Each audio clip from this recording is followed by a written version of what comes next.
Hey, Pat from Sabre IT.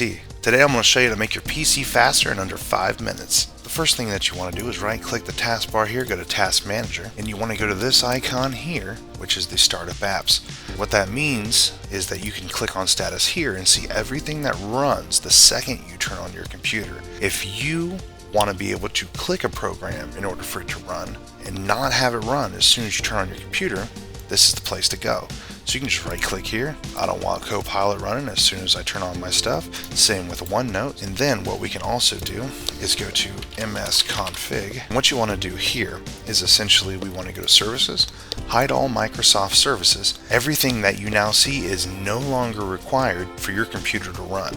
Now, if you use Epic Games or play like Fortnite or something like that, you want to leave the anti-cheat services running. Because if you disable that, you won't be able to play the game. Same if you use Steam, you want to make sure you do not disable the Steam service within here. Mozilla Maintenance Service, I don't need that. The Corsair IQ, I don't need that. And I'm going to hit apply, I'm going to hit OK, and it'll ask me to restart. And then the third thing we can do is we can open up Disk Cleanup. And then what you want to do is make sure you run it as an administrator. And the reason for this is you'll have access to be able to clean a lot more. And what I do, I go ahead and I check everything in here. Cycle bin, temporary files, all that good stuff.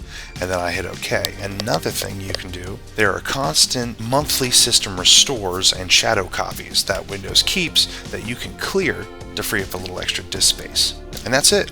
You've sped up your computer in under 5 minutes. And if anything else is needed, give Sabre IT a call. We're always here. Till next time.